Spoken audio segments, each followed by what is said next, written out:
हरे कृष्ण। तो मुझे recording start हो कृष्ण प्रभु जी। हरे कृष्ण। अज्ञानतिमिरान्धस्य ज्ञानाञ्जनशलाकया चक्षुरुन्मिलितं येन तस्मै श्रीगुरुवे नमः। गुरुवे गौरचन्द्राय राधिकाय तदालये कृष्णाय कृष्णभक्ताय तद्भक्ताय नमो नमः। वाञ्छाकल्पतरुभ्यश्च कृपा सिन्धुभ एव च पतितानां पावनेभ्यो वैष्णवेभ्यो नमो नमः। श्री कृष्ण चैतन्य प्रभु नित्यानंद श्री अद्वैत गदाधर शिवसदि गौर भक्तवृंद। हरे कृष्णा कृष्णा कृष्णा हरे हरे, हरे राम राम राम हरे हरे। सर्वप्रथम दीक्षा गुरु पाद पद्म नितिल प्रविष्टो विष्णु पाद अष्टोत्तरशत श्री श्रीमशील भक्ति वेदांत शीला नारायण गोसाई महाराज जी के चरणों में, तत्पश्चात नितिल प्रविष्टो विष्णु पाद अष्टोत्तरशत श्री श्रीमशील भक्ति वेदांत शीला स्वामी महाराज जी के चरणों में अनंत कोटि दंडवत प्रणाम ज्ञापन करते हुए उनसे ऐसी कृपा की वांछा करता हूँ आपके भक्तों को मेरा यथा योग्य प्रणाम स्वीकार हो। हरे कृष्णा। तो कल बहुत ही पवित्र तिथि थी। शीला रघुनाथ दास गोस्वामी जी का तिरुभाव महामहोत्सव था और सौभाग्य प्राप्त हुआ कि हम लोग राधा कुंड शिफ्ट हो चुके हैं अपने नए वाले स्थान पे। तो हम लोग कल यहाँ पे रघुनाथ दास गोस्वामी जी के विषय में यहीं पे रोज उन्हीं के विषय में चर्चा कर रहे हैं, हरि कथा कर रहे हैं। भक्ति संदर्भ में शीला जीव गोस्वामी जी लिखते हैं, दो चीजें हैं एक साधक के जीवन में, भगवान की कृपा प्राप्त करना और अपने अनर्थों से मुक्त होना। इन दोनों में से ज्यादा कठिन क्या है? यद्यपि दोनों ही कठिन है, अनर्थों से मुक्त होना एक जीव के लिए और भगवान की कृपा प्राप्त करना, दोनों ही बहुत दुसाध्य हैं। लेकिन ये दोनों की दोनों वस्तु प्राप्त हो जाती है अगर कोई वैष्णव और गुरु की कृपा को प्राप्त कर लेता है। तो इन वैष्णव और गुरु की कृपा को प्राप्त करने का सरल उपाय क्या है? इनकी वाणी का अनुशीलन करना, उनकी सेवा करना। और सेवा कैसे होती है हम कई बार सुन चुके हैं, उनकी वाणी का अनुशीलन करने से ही उनकी सेवा होती है, उनके जीवन चरित्र को पुनः पुनः गान करने से ही उनकी सेवा होती है। और उस सेवा के माध्यम से क्या होता है, एक जीव जो है अपने अनर्थों से बहुत जल्दी छुटकारा पा लेता है और बहुत जल्दी अचिराती उसको पावे कृष्ण प्रेम धन, उसको भगवान श्री कृष्ण के प्रेम धन की प्राप्ति होती है। तो हम आज श्रील रघुनाथ दास गोस्वामी जी के जीवन चरित्र को श्रवण करेंगे। रघुनाथेर नियम जेन पाषाणेर राख, रघुनाथ दास गोस्वामी जी का जो नियम थे उसके लिए बताया गया है, रघुनाथेर नियम जेन पाषाणेर रेखा। जैसे पत्थर के ऊपर की जो रेखा होती है उसको कोई मिटा नहीं सकता, वैसा ही रघुनाथ दास गोस्वामी जी का वैराग्य और उनका नियम था। जब भी हमारे इस गौड़ीय संप्रदाय में बात आती है हरि नामाचार्य, तो कौन है नामाचार्य? कौन है? हरिदास ठाकुर। और जब बात आती है वैराग्य की तो उसमें किनका नाम आता है? रघुनाथ दास गोस्वामी जी का। तो आज हम उनके पावन चरित्र को श्रवण करेंगे। श्रीला रघुनाथ दास गोस्वामी जी, इनके पिताजी गोवर्धन मजुमदार, जो कि एक बहुत बड़े टैक्स कलेक्टर, उस समय का जो मुसलमान राजा, उन्होंने इनको टैक्स कलेक्शन के लिए आगे रखा। तो टैक्स कलेक्शन करते हैं 20 लाख सोने की मुद्राएं, उसमें से आगे कितनी देते हैं? 12 लाख। 8 लाख खुद रखते हैं, यद्यपि देना था 15 लाख लेकिन देते हैं 12 लाख, 3 लाख और एक्स्ट्रा प्रॉफिट कमा लेते हैं। तो इनसे पहले वाला जो टैक्स कलेक्टर था, जब ये बात उसको पता चली, उसने मंत्री के माध्यम से इनके पिताजी को बंदी बनाने के लिए सेना को भेजा। पिताजी, चाचा और पिताजी तो भाग गए और बंदी बना लिया किसको? रघुनाथ दास गोस्वामी जी को। उस मुसलमान ने जब रघुनाथ दास गोस्वामी जी को बंदी बना लिया तो रघुनाथ दास गोस्वामी जी उनको बोलते हैं कि देखो, मेरे पिताजी और मेरे चाचा और आप तीनों ही समान उम्र के हो, तो उसके अनुसार तो मैं आपका क्या लगा? मैं तो आपका पुत्र जैसा ही लगा। अब ये जो मुसलमान था जिसने रघुनाथ दास गोस्वामी जी को बंदी बनाया, देखने के साथ साथ इसके हृदय में देख आता है कि अरे ये तो कितना सुंदर सा कोमल सा बालक है, कितनी मीठी मीठी बातें बोलता है। तो उन्होंने बोला कि देखो रघुनाथ दास गोस्वामी जी ने, कि मेरे पिताजी और मेरे चाचा आज आप लड़ रहे हो और हो सकता है कल आप दोनों ही एक साथ बैठ के भोजन कर रहे हो, तो इसलिए आपस में लड़ाई के बीच में, चाचा और उनकी लड़ाइयों के बीच में, बड़ों की लड़ाई में छोटे को क्यों इन्वॉल्व करते हो? मैं तो छोटा व्यक्ति, पालक हैया पाले ताड़ी ते ना जो जाए। भाई आप तो पालक हो और मैं कौन हूँ पालने? तो मैं आपका एक पालने और आप मेरे पालक, तो आप ऐसे मेरे साथ क्यों कर रहे हो? और तुम ही सर्व शास्त्र जान जिंदा पीर पराए, और तुम तो सारे शास्त्रों को जानते हो और तुम तो जिंदा पीर पराए हो। मुसलमानों के जो संत होते हैं उनको पीर बोलते हैं। तो तुम तो कैसे हो? तुम तो जिंदा पीर ही हो, इसलिए मुझे तो यहाँ से रिहा कर दो। तो उसको रोने लग गया और रोते रोते बोला कि हाँ हाँ मैं तुम्हें रिहा करता हूँ। और अपने पिताजी को बोलना कि भाई मेरे को भी कुछ ना कुछ दे दिया करे, क्योंकि पहले तो टैक्स कलेक्शन मैं ही करता था। अब जब ये वापस अपने घर पे आए, घर पे रहते हुए इन्होंने जो भी अपना पिताजी का काम धंधा है संभाल रहे हैं, लेकिन साथ ही साथ में बार बार प्रयास करते हैं भागने का कि किस प्रकार से मैं यहाँ से भाग के चैतन्य महाप्रभु के पास जगन्नाथपुरी चले जाऊं। कई बारी जब ये भागने के लिए प्रयास करते हैं तो इनके पिताजी तो राजा के समान वहां पे रहते हैं, इनके पास बहुत सारे सेवक हैं और सब लोग जानते हैं इनको। तो जैसे ही इनके बेटे को कोई भी भागते हुए देखता है या तो पिताजी पकड़ लाते हैं, नहीं तो पिताजी के सेवक पकड़ लाते हैं, नहीं तो कोई और पकड़ के ले आता है। अब रघुनाथ दास गोस्वामी जी ने बार बार प्रयास किया वहां से भागने का, लेकिन भाग नहीं पा रहे हैं। तो इनकी माता जी ने इनके पिताजी को बोला, मैं काम क्यों नहीं करते, हमारा बेटा तो पागल हो गया है, किसके पीछे, चैतन्य महाप्रभु के पीछे, बार बार घर छोड़ के भागना चाहता है। तो हम एक काम करते हैं, कितनी बारी आप पकड़ोगे और हम पकड़ेंगे, तुम इसको घर में ही रखते हैं और इसको बंदी बना लेते हैं। तो पिताजी इनकी माता को डांटते हुए बोले, इंद्र सम ऐश्वर्य स्त्री अप्सरा सम, इसके पास घर में इंद्र के समान ऐश्वर्य है, 8 लाख सोने की मुद्राएं कोई कम नहीं होती, आज के जमाने का वो टाटा बिरला। स्त्री अप्सरा सम, और इनकी स्त्री कैसी है, इनकी जो स्त्री है वो अप्सरा से भी ज्यादा सुंदर। और यही सब बांधी थे नारी के जार मन, जब इतनी इंद्र समान ऐश्वर्य और अप्सरा समान स्त्री इनके मन को नहीं बांध पाई, तो इसको कौन बांधेगा। इस जगत की जो सबसे स्ट्रॉन्ग बेड़ी है वो क्या है, धन कनक कामनी प्रतिष्ठा। तो जब इसको इतनी सुंदर कामनी स्त्री नहीं बांध पा रही, धन नहीं बांध पा रहा, इसको कौन सी ऐसी और बेड़ी है जिससे इसको बांधा जा सकता है। जो बाकी संसार की जो बेड़ी लोहे की, और ये तो बहुत छोटी बेड़ी। और फिर आगे बोले, दृढ़ बंधन तारे राखीले के मते, जन्म दाता पिता नारे प्रारब्ध खंडाई थे। पिताजी बोले कि माता पिता जिन्होंने इस पुत्र को जन्म दिया, जन्म देने वाले माता पिता भी पुत्र के प्रारब्ध को खंडाई थे, उसको खंडन नहीं कर सकते हैं, सबको अपने प्रारब्ध भोगने पड़ते हैं। चैतन्य चंद्रेर कृपा हैया चे इहारे, इसके ऊपर तो चैतन्य महाप्रभु का कृपा हुआ है। चैतन्य चंद्रेर बातुल की राखी ते पारे, बातुल मतलब होता है पागल, जो चैतन्य महाप्रभु का पागल बन गया उसको कौन रख सकता है। अब ये हम इसको रख नहीं सकते क्योंकि ये महाप्रभु का पागल बन चुका है। तो उसके बाद रघुनाथ दास गोस्वामी जी बार बार प्रयास कर रहे हैं लेकिन नहीं जा पा रहे। उनको उतने में पता चला कि उनके घर के पास नित्यानंद प्रभु आए हैं। तो रघुनाथ दास गोस्वामी जी नित्यानंद प्रभु के दर्शन करने पहुंचे। जब नित्यानंद प्रभु के दर्शन करने पहुंचे तो दूर से ही प्रणाम किया। क्यों दूर से ही प्रणाम किया? अब जैसे ही नित्यानंद प्रभु के सेवक ने उनको बोला कि सामने से आपको प्रणाम कर रहे हैं, कौन, रघुनाथ दास गोस्वामी।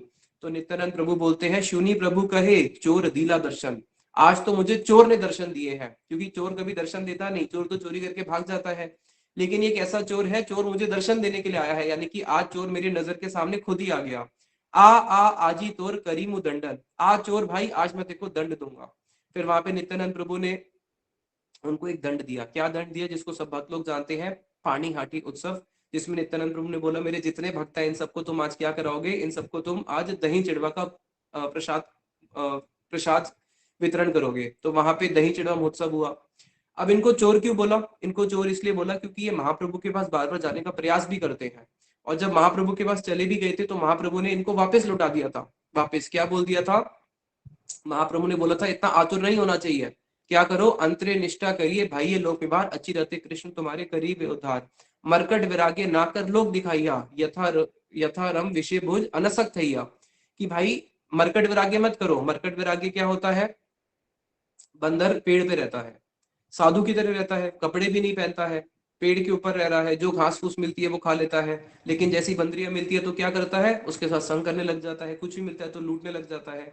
इसको बोलते हैं बंदर का विरागी। बाहर से विरागी का वेश धारण करना, हृदय के अंदर भोग की वासना रखना। इसलिए क्या करो, उससे अच्छा संसार में रहते हुए, संसार में ही रहते हुए क्या करो, धीरे धीरे धीरे भगवान का भजन करो, उस स्थिति तक पहुंचने का प्रयास करो। क्रमे क्रमे है भव सिंधु पार, ये जो भव सिंधु पार है एक बारी में टाप के होगा नहीं, क्रम क्रम से होगा। उनको वापस लौटा दिया था। अभी बार बार जाने का प्रयास भी करते हैं तो कभी सेवक कभी पिताजी कोई पकड़ लेता है।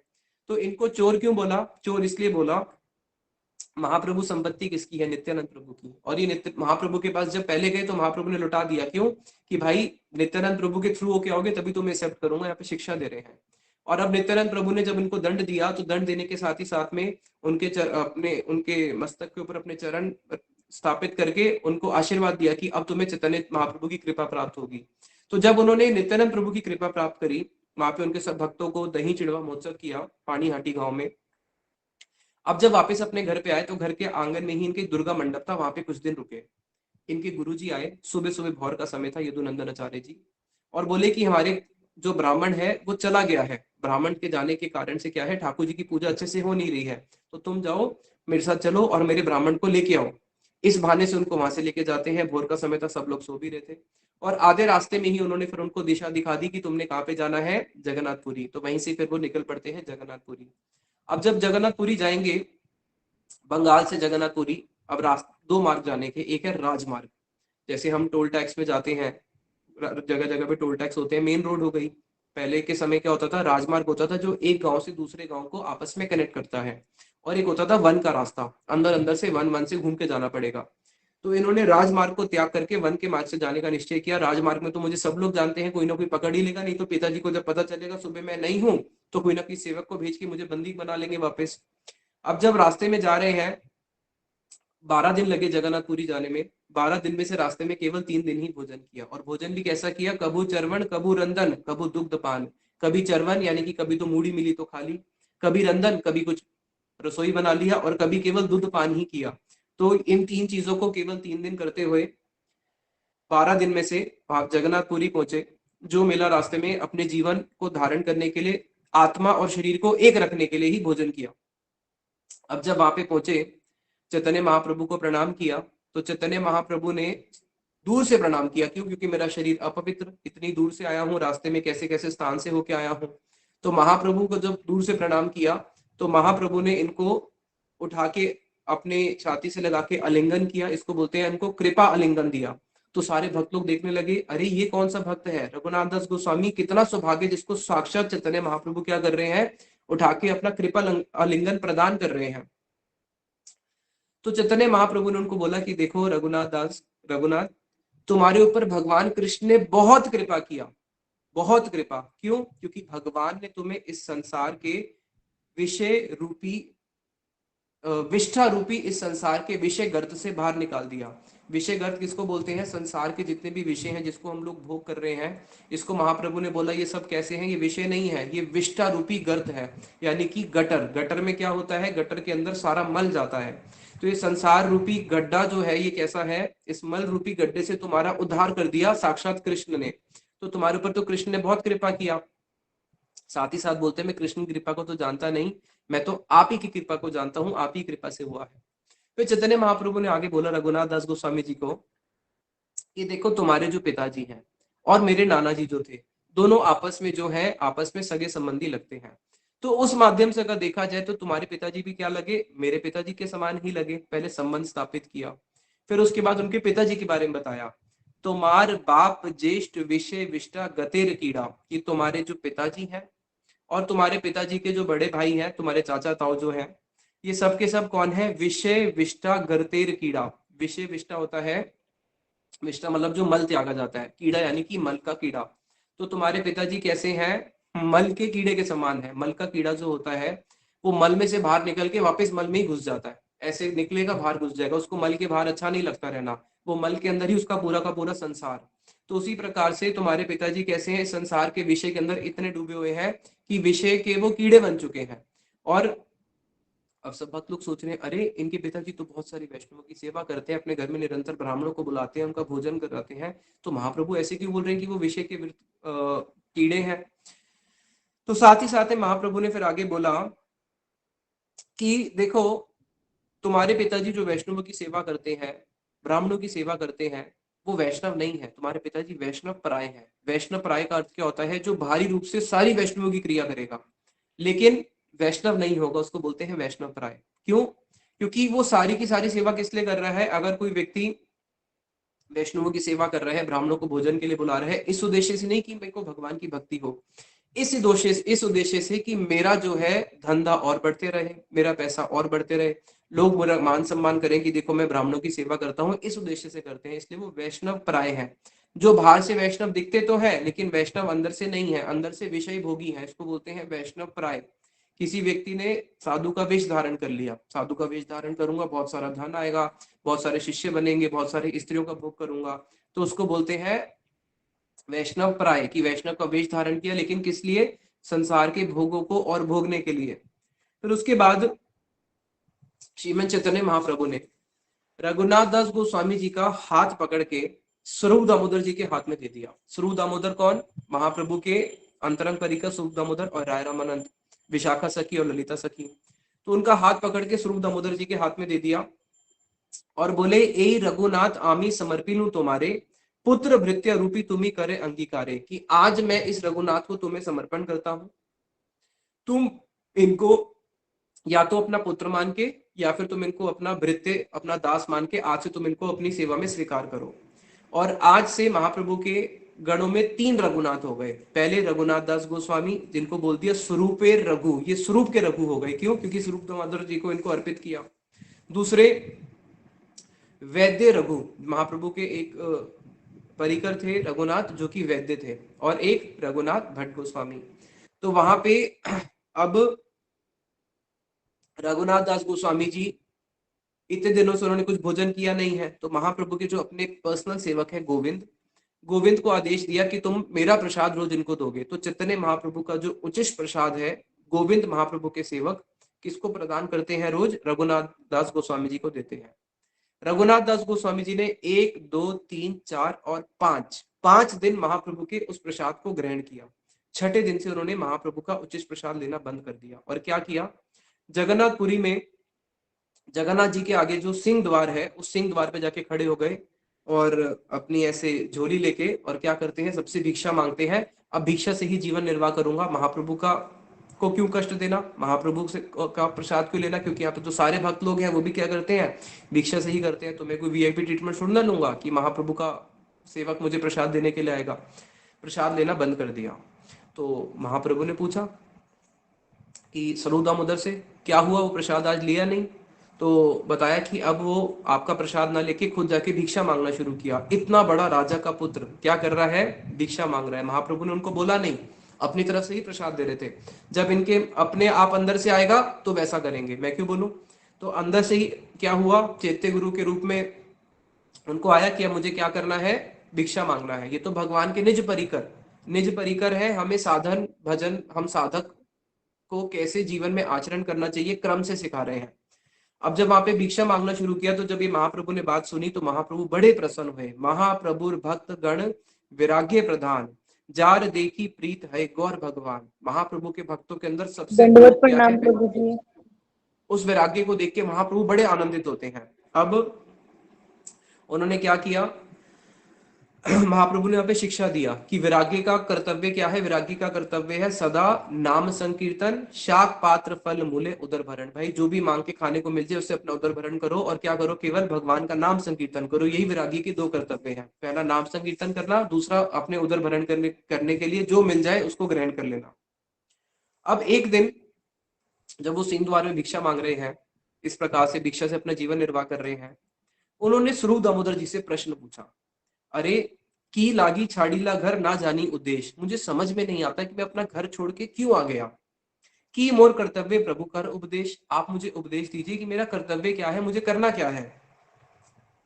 तो स्वरूप दामोदर जी से जो उन्होंने प्रश्न पूछा, क्योंकि रघुनाथ दास गोस्वामी जी महाप्रभु से भी डायरेक्ट नहीं पूछते, जो भी पूछना होगा तो किसके थ्रू पूछेंगे? स्वरूप दामोदर जी के थ्रू ही पूछते हैं।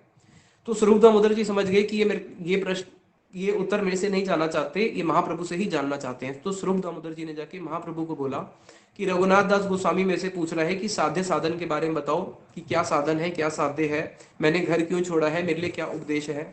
तो महाप्रभु ने साथ ही साथ में बोला रघुनाथ दास गोस्वामी जी को कि साध्य और साधन के विषय में मैं भी इतना नहीं जानता जितना स्वरूप दामोदर जानते हैं, और मैंने तो पहले दिन ही इनको तुम्हारा उपदेष्टा नियुक्त कर दिया था, तो यही तुम्हारे उपदेष्टा है। तुम्हें सारा का सारा उपदेश कौन देंगे?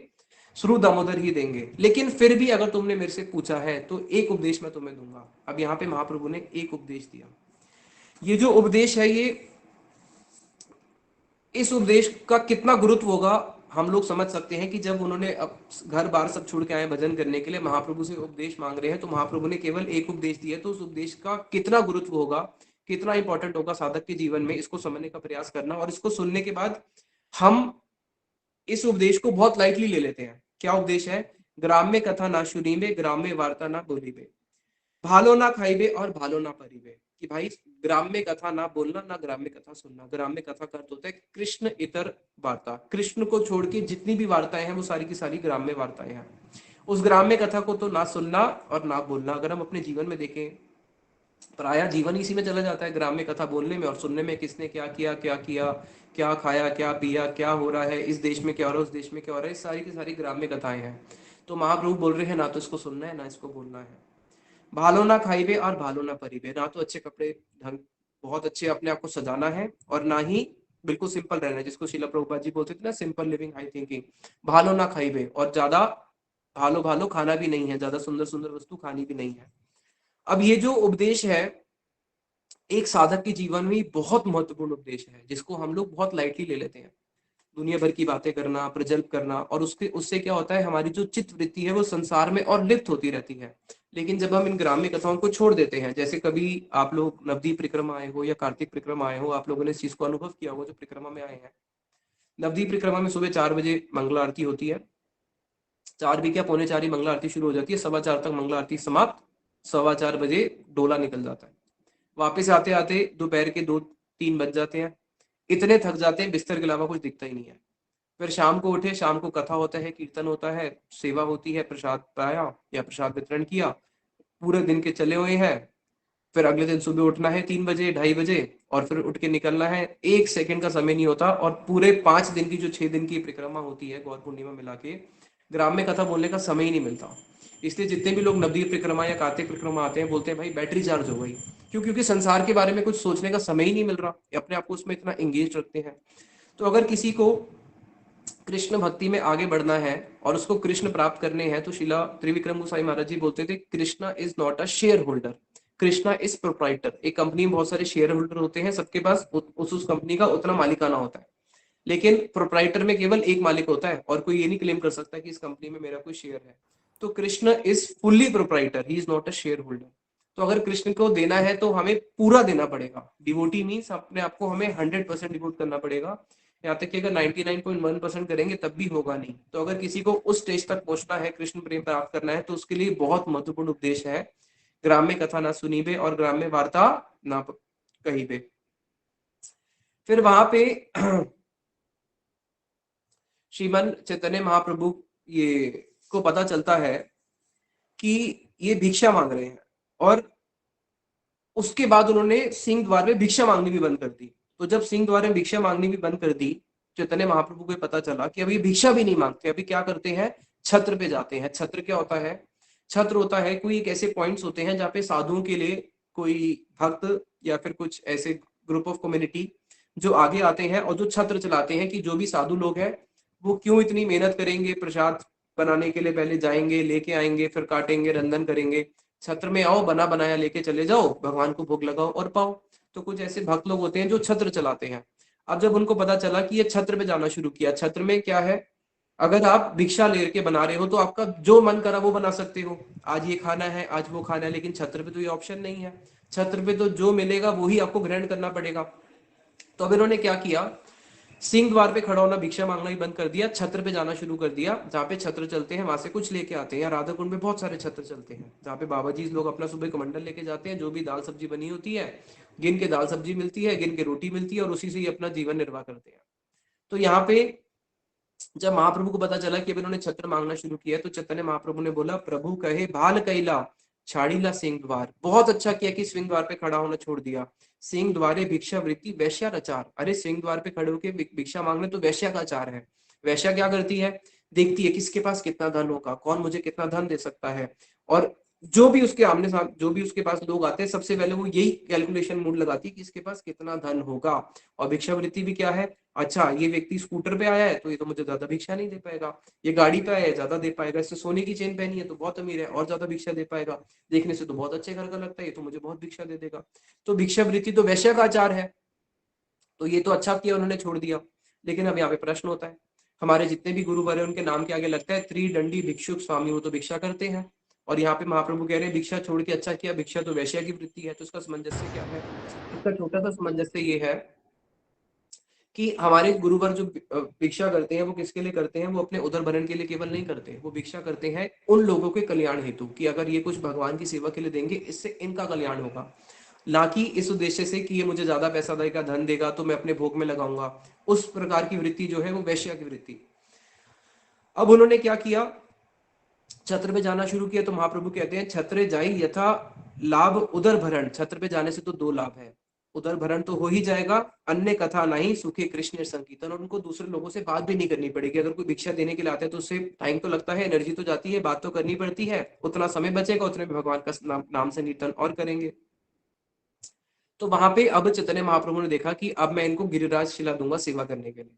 चैतन्य महाप्रभु के पास एक गिरिराज शिला थी जिसको 3 साल से वो सेवा करते थे, और उनको वो गिरिराज शिला एक शंकरानंद सरस्वती जी ने वृंदावन से लाके दी थी। तो महाप्रभु ने जब उस शिला को लिया था तो महाप्रभु उस शिला को कैसे करते थे, कबू नेत्रे धरे कबू हृदय धरे कबू नासिका करें ग्रहण, कभी उस शिला को नासिका के पास लेके जाते थे, ऐसे सुनते थे, कभी उसको अपने नेत्रों पे रखते थे और अपनी आंखों के पलकों से उसको पूरा भींच देते थे, कभी उसको अपने हृदय में धारण करते थे, कभी उस शिला को अपने सर के ऊपर रखते थे। नेत्रे जले से ही शिला बीजे निरंतर शिला करें प्रभु कृष्ण कलेवर। महाप्रभु कहते थे ये शिला नहीं है, ये गिरिराज जी की शिला तो साक्षात कृष्ण का ही कलेवर है, साक्षात ब्रजेंद्र नंदन नंद नंदन ही शिला है।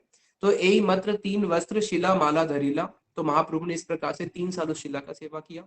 और उस गिरिराज शिला के साथ में एक गुंजा माला थी, गुंजा माला को वो राधा स्वरूप मानते थे, उसको अपने गले में धारण करते थे। तो इस प्रकार से 3 साल सेवा करने के बाद वो शिला उन्होंने किनको दे दी, वो शिला इन्होंने दे दी शिला रघुनाथ दास गोस्वामी जी को सेवा करने के लिए। तो वहां पे जब ये गिरिराज शिला उनको प्रदान करी तो साथ में ही रघुनाथ दास गोस्वामी जी समझ गए संकेत, गिरिराज शिला दी है यानी कि मुझे गिरिराज के पास वास देना चाहते हैं। साथ में गुंजा माला दिया है, गुंजा माला राधा स्वरूप है, इसका मतलब मुझे राधा जी के चरणों में अर्पित करना चाहते हैं। तो गिरिराज जी में राधा जी कहाँ पे है, राधा कुंड साक्षात राधा जी ही है। बाद में उन्होंने राधा कुंड में ही आके वास भी किया। अब वहां पे जब इनको ये शिला प्रदान करी तो महाप्रभु ने साथ में आदेश दिया, ए शिला कर तुम्ही सात्विक पूजन अचिरते तुम्ही पावे कृष्ण प्रेम धन।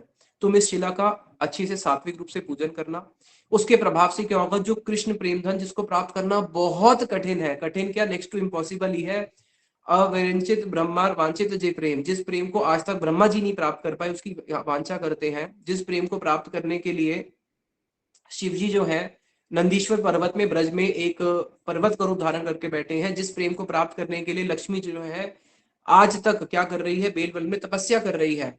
न श्री न भव न न भवो न श्री न अंग संश्रय, जो प्रसाद जो कृष्ण की कृपा, ना विरंचो न भवो न श्री, विरंचो ब्रह्मा जी को नहीं मिला, ना भवो शिव जी को नहीं मिला, जो श्री जो अंग संश्रय जो उनके अंग में रहती है, उनकी अपनी अर्धांगिनी है, जो प्रेम लक्ष्मी जी तक को नहीं मिला, वो प्रेम क्या किया है श्रीमद चैतन्य महाप्रभु ने आके जग जीवों को दान किया है। तो रघुनाथ दास गोस्वामी को महाप्रभु ने बोला अगर तुम इस गिरिराज जी की शिला की सेवा करोगे तो ये अद्भुत महादुर्लभ कृष्ण प्रेम तुम्हें बहुत जल्दी प्राप्त हो जाएगा। और कैसे करना, सात्विक पूजन करना, पूरी विधि बताई। क्या विधि बताई कि किस प्रकार से गिरिराज जी को जो अष्टदल होते हैं मंजरी के, जिसके अंदर बीच में मंजरी दोनों तरफ एक एक तुलसी का पत्ता होता है, वो 8 उनको अर्पित करना, जल से उनका स्नान करना, इस प्रकार से उनको पूरा विधि बता के बताया कि कैसे तुम्हें गिरिराज जी की सेवा करनी है। और इन्होंने जब गिरिराज जी की सेवा करते हैं, गिरिराज जी की सेवा करते हुए स्वरूप दामोदर जी जब उनकी सेवा करते हैं तो उनको सेवा में गिरिराज के किसके दर्शन होते हैं, उनको साक्षात ब्रजेंद्र नंदन त्रिभंग ललित रूप श्याम सुंदर के दर्शन होते हैं। और वहां पे वो बड़े सुख में कि मुझे शिला किसने दी है, महाप्रभु ने दी है, वहां पे सेवा करते हैं। षोडश उपचार की सेवा होती है, जब भी हम भगवान की सेवा करते हैं उसमें 16 उपचार होता है। क्या, सबसे पहले भगवान का ध्यान किया जाता है, ध्यान करके उनको आवाहन करते हैं, आवाहन करके उनको आसन दिया जाता है, आसन के बाद अर्धे पर्दे और पद्य अर्घ्य और आचमन 3 दी जाती है। पहले उनके चरण धुलाएंगे, फिर उनके हाथ धुलाएंगे, फिर उनका आचमन कराया जाता है मुख से, फिर उनको स्नान कराया जाता है, स्नान के बाद उनको वस्त्र धारण कराते हैं, यज्ञोपवीत दिया जाता है, यज्ञोपवीत के बाद उनको जो तंबूल दिया जाता है, तंबूल के बाद उनको गंध आदि जो भोजन और ये सब देते हैं, फिर लास्ट में हाथ जोड़ के उनको प्रणाम किया जाता है। 16 उपचार से सेवा होती है। लेकिन यहाँ पे ये क्या कर रहे हैं, केवल जल और तुलसी से सेवा कर रहे हैं। जल तुलसी सेवाए तार यत सुख है, षोडश उपचार पूजा ताते सुख न है। लेकिन उनको केवल जल और तुलसी से सेवा करने से जो आनंद सुख मिल रहा है वैसा षोडश उपचार की सेवा में मिलता नहीं। क्यों, प्रीति पूर्वक कर रहे हैं। ये मेरे को सेवा किसने दी है, साक्षात भगवान चैतन्य महाप्रभु ने ही मुझे क्या दिया है, जय गौर से ही कृष्ण से ही जगन्नाथ, वही जगन्नाथ है, वही गौर है और वही कृष्ण है।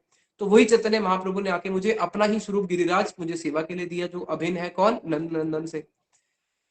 तो वहां पे जब वो सेवा करते थे गिरिराज जी का, उन्होंने सेवा किया और गिरिराज जी का सेवा कर रहे हैं और उनका वैराग्य कैसा है, अब छत्र पे जाते हैं। अब कुछ दिन के बाद उन्होंने छत्र पे जाना भी बंद कर दिया। जब छत्र पे जाना भी बंद कर दिया, अब भोजन कैसे करते हैं? जगन्नाथपुरी में जगन्नाथ जी का महाप्रसाद आनंद बाजार में बेचा जाता है। जितना बिका बिका उसको बाकी को रख लेते हैं, अगले दिन बेचेंगे। अब अगले दिन बेचने के बाद भी जितना बिका बिका अब खराब हो गया, अब तो बिकेगा नहीं, तो उसको क्या करा जाता है, वहां जगन्नाथपुरी में जगन्नाथ जी का जो मंदिर तो पहाड़ के ऊपर है, तो उसको फिर क्या करा जाता है, आनंद बाजार से ही नीचे वहां पे कुछ गैया खड़ी रहती है जहाँ पे पटक दिया जाता है। अब वो प्रसाद इतना बासा हो जाता था कि गैया भी उसको सूंघ के चली जाती थी, गाय भी उसको खाएगी नहीं। तो इन्होंने क्या किया, जिस प्रसाद को गैया भी नहीं खाती उस प्रसाद को इन्होंने उठाया, उठा के पानी से धोया और उसी को ही पाना शुरू कर दिया कि अब छत पे भी क्यों जाना। तो विराग्य कथा तार अद्भुत कथन अजन्मा ना दिले जीव रस स्पर्शन, उनका ऐसा अद्भुत वैराग्य था रघुनाथ दास गोस्वामी जी का, जिन्होंने कभी भी अजन्मा, जन्म से ही उन्होंने कभी जीव को रस का स्पर्श नहीं दिया। जैसे जीव को रस का स्पर्श क्या होता है, गोलगप्पे का स्वाद जीव जानती है,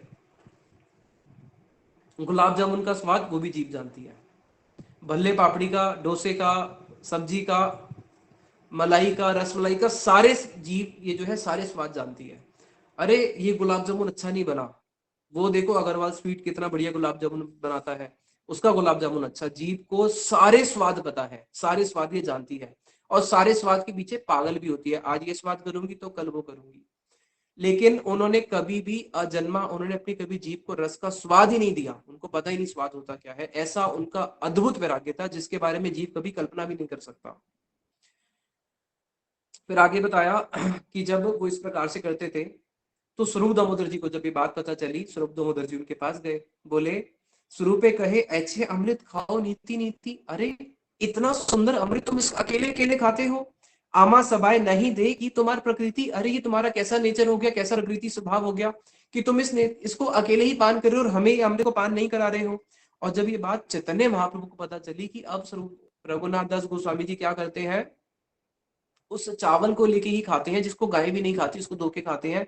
तो चैतन्य महाप्रभु वहां पहुंचे, कहा वस्तु खाओ सबे मोर ना देह के ने, अरे भाई तुम ये अकेले अकेले क्यों खाते हो, मुझे क्यों नहीं देते हो। एता बोली एक ग्रास करी ला भक्षण, इतना ही बोल के चैतन्य महाप्रभु ने एक ग्रास ऐसे लेके उस चावल का भक्षण कर लिया, उसको ग्रहण कर लिया। अब भगवान तो त्रिलोकीनाथ है, उनके पास किस चीज की कमी है, वो क्या कर रहे हैं, उसको ग्रहण कर रहे हैं।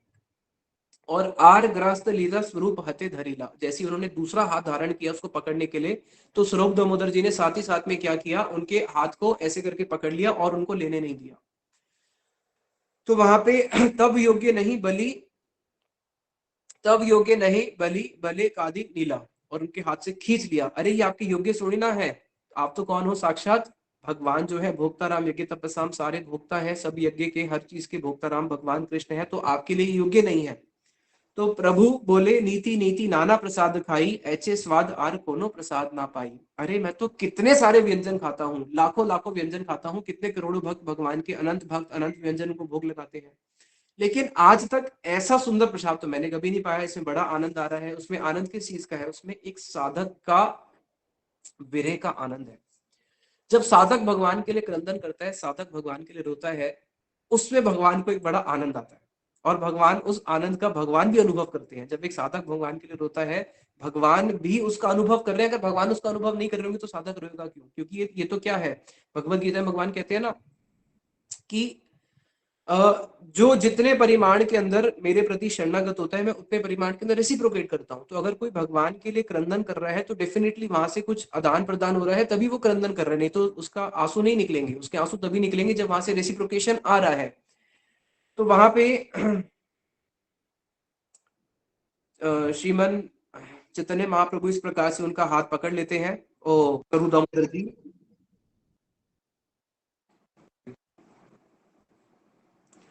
तो वहां पे फिर आगे रघुनाथ दास गोस्वामी जी जो है, वर्णन आता है कि जब श्रीमन चैतन्य महाप्रभु इस जगत से चले गए, चैतन्य महाप्रभु के जाने के बाद रघुनाथ दास गोस्वामी जी ने, अभी तो वो चावल खाते थे, उन्होंने अनाज खाना ही त्याग दिया, केवल फल के ऊपर ही जीवन निर्वाह करते हैं।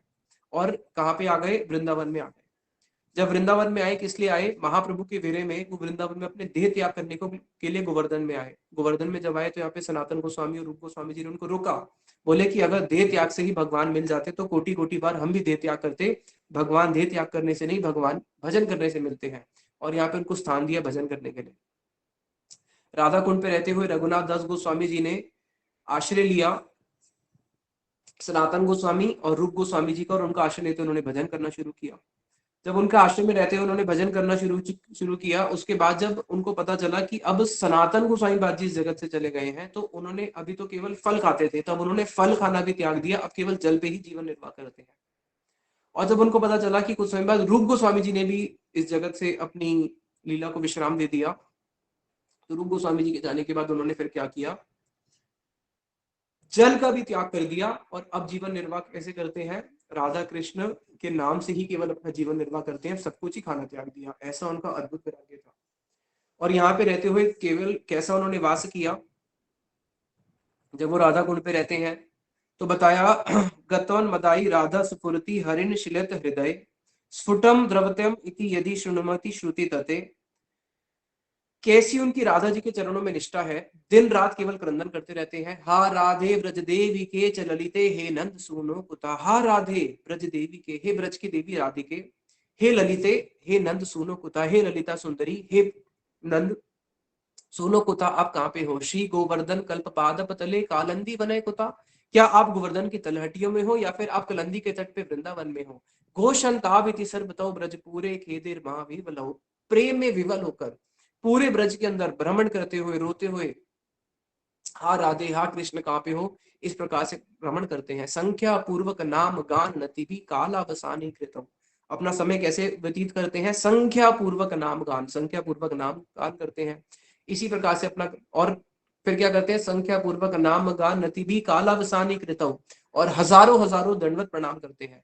किसको, स्वरूप दामोदर जी को, चैतन्य महाप्रभु को, राधा जी को, कृष्ण जी को, ललिता जी को, रूप गोस्वामी जी को। इस प्रकार से अपना काल व्यतीत करते हैं। व्रज उत्पन्न शीरन वसन पत्र आदि बिर अहम, और ब्रज में कैसे रह रहे हैं, ब्रज से जो उत्पन्न दूध है, कभी दूध कभी छाछ, उससे अपना जीवन निर्वाह करते थे। वस्त्र में क्या पहनते हैं, उनको स्वरूप दामोदर जी ने एक बाह्य वस्त्र दिया था 6 इंच का, उसी को ही धारण करते थे, डोर को पे धारण करते थे।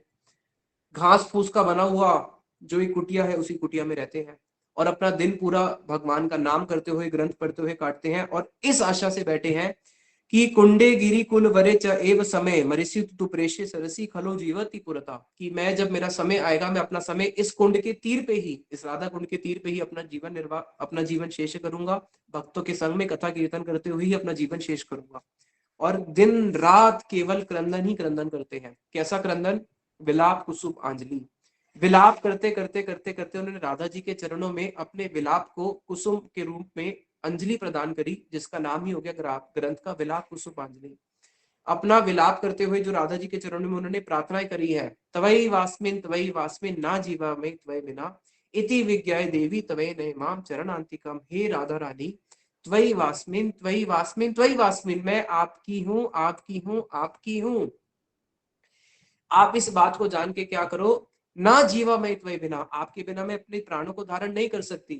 त्वय माम चरण अंतिका, मुझे अपने चरणों में स्थान दो। देवी दुख कुल उदय सागर उदरे दिए मानम अति दुर्गतम जम, इस दुख कुल उदय सागर, ये जो दुख का सागर है, कौन सा दुख का सागर, एक साधक के लिए दुख का सागर है जन्म मृत्यु, लेकिन जो एक साधन भजन करते हुए अनंत निवृत्ति से ऊपर उठ चुके हैं, उसके लिए दुख का सागर क्या है, उसके लिए दुख का सागर है हाहा प्राणेश्वरी तू या विच्छेदनले प्राण मुर धिक धिक ज्वले।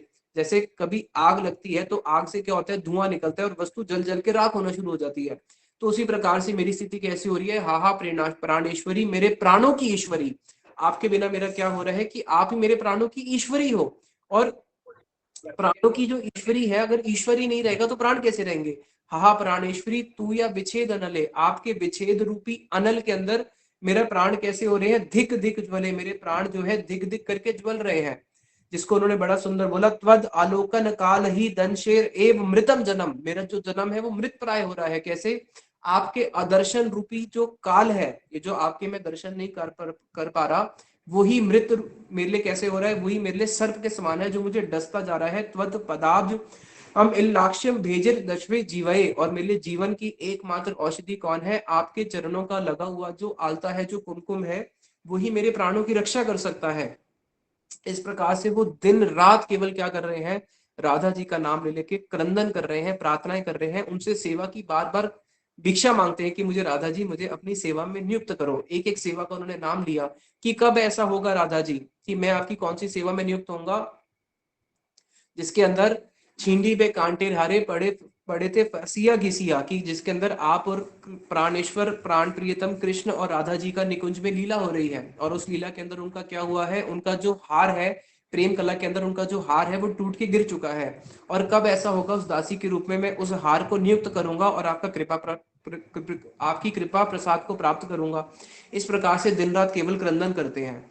और उनकी कैसी निष्ठा है, उनकी कैसी निष्ठा है, उनके स्व नियम निष्कर्म में उन्होंने एक जगह पे बताया कि अगर साक्षात हरि, साक्षात कृष्ण और कृष्ण के भक्त जो कृष्ण की कथा की चर्चा भी करते हैं, अगर ये मुझे ब्रज के बाहर कहीं बुलाए, मुझे ब्रज के बाहर कहीं बुलाए, कृष्ण साक्षात मुझे बुलाए कि हाँ हाँ ब्रज के बाहर मेरे पास आ जाओ, यहाँ पे मेरे भक्त भी है, मेरी हरि कथा भी तुम श्रवण करोगे, तो रघुनाथ दास गोस्वामी जी कहते हैं मैं इस राधा कुंड को त्याग के जाने वाला नहीं हूँ, चाहे साक्षात कृष्ण भी मुझे बुलाए।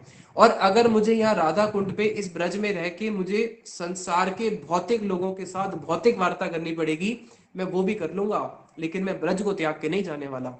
ऐसा उनका ब्रज के प्रति निष्ठा था। इसका मतलब ये नहीं है कि हम यहाँ पे रह के संसारिक बातें करें और हम बाहर भक्तों का संग हो तब भी ना जाएं, ये तो उनका ब्रज का निष्ठा, हम उनका अनुकरण नहीं कर सकते। तो फिर उसके बाद वो बोलते हैं कि मान लो कि अगर द्वारकाधीश साक्षात कृष्ण मुझे द्वारका में बुलाते हैं कि हाँ तुम द्वारका में आ जाओ, तो मैं कभी द्वारका नहीं जाऊंगा इस ब्रज धाम को छोड़ के। लेकिन हाँ, अगर मुझे किसी दिन पता चले कि मेरी स्वामिनी राधा रानी वो आज ब्रज को छोड़ के द्वारका गई है कृष्ण की सेवा के लिए, तो मैं क्या करूंगा, अहम तत्र एव विधौ मति पतमी ब्रज पुतक समुद्रे स्व अंतदिक गति खगेंद्राद अपि जावत। खगेंद्र जो भगवान का वाहन है गरुड़, उसकी गति से भी तीव्र गति से उड़ के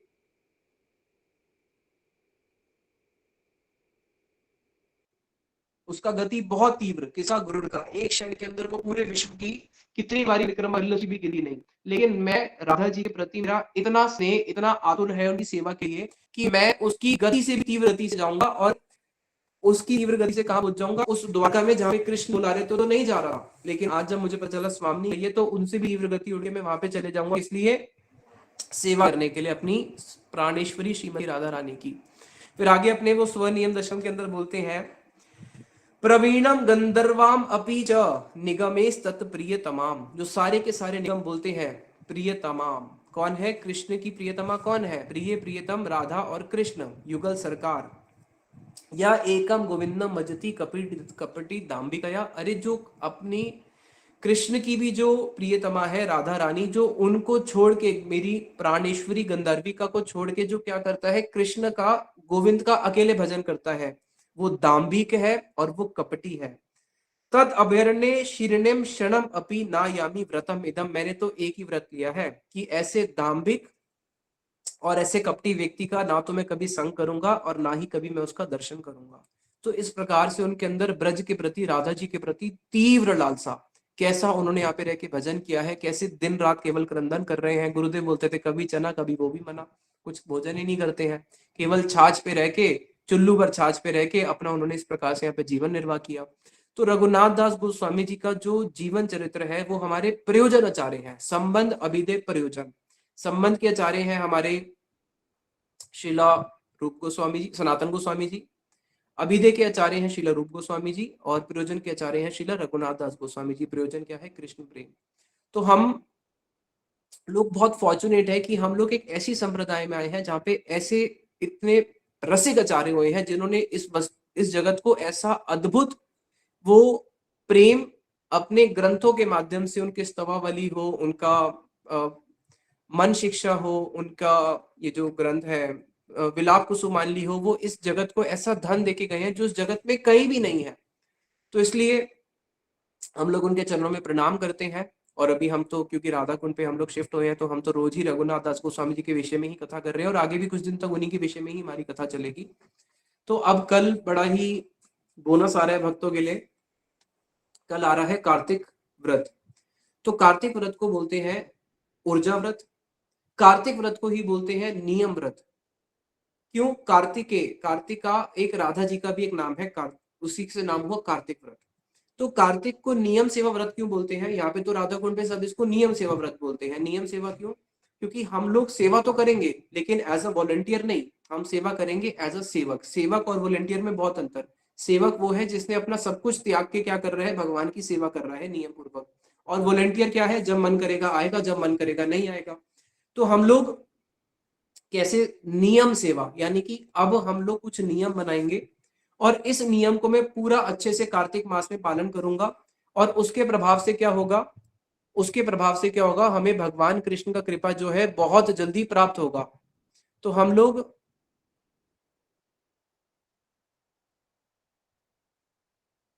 सॉरी उससे हमें भगवान का कृपा बहुत जल्दी प्राप्त होगा। इसलिए इसको बोलते हैं नियम सेवा व्रत। और इसको ऊर्जा व्रत क्यों बोलते हैं? ये जो व्रत है, ये व्रत विशेष रूप से भक्तों के अंदर एक ऊर्जा का संचार करता है।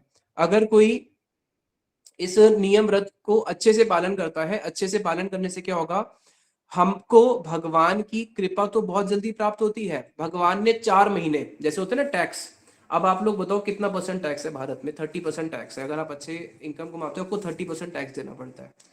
अब आप कैलकुलेट करो 12 का 30% कितना होता है। 12 का अगर आप 30% करोगे तो लगभग 4 होता है, ठीक है। तो भगवान ने भी देखा भाई मैंने मनुष्य जीवन दिया तो मेरा भी तो कुछ अधिकार बनता है, टैक्स तो मैं भी लूंगा। तो भगवान ने 4 महीने रख दिया चतुर्मास, जिसके अंदर भगवान क्या करते हैं, शयन एकादशी से लेके उत्थान एकादशी। सावन मास जब शुरू होता है शयन एकादशी होती है ना, तो भगवान ने सावन मास से शुरू हुआ शयन एकादशी, भगवान चले गए शयन पे। अब 4 महीने मुझे कोई डिस्टर्ब मत करना, 4 महीने में 4 महीने बाद में उठूंगा, उसको बोलते हैं उत्थान एकादशी, देव उठानी एकादशी भी बोलते हैं कई लोग। अब ये 4 महीने भगवान ने बनाए जिसको बोलते हैं चतुर्मास, जिसके अंदर भगवान ने इसको रिजर्व कर दिया कि ये केवल भजन के लिए बने हैं। इस समय ना तो कोई गृह प्रवेश होगा, ना कोई शादी होगी, ना कोई ये जितने भी होते हैं जो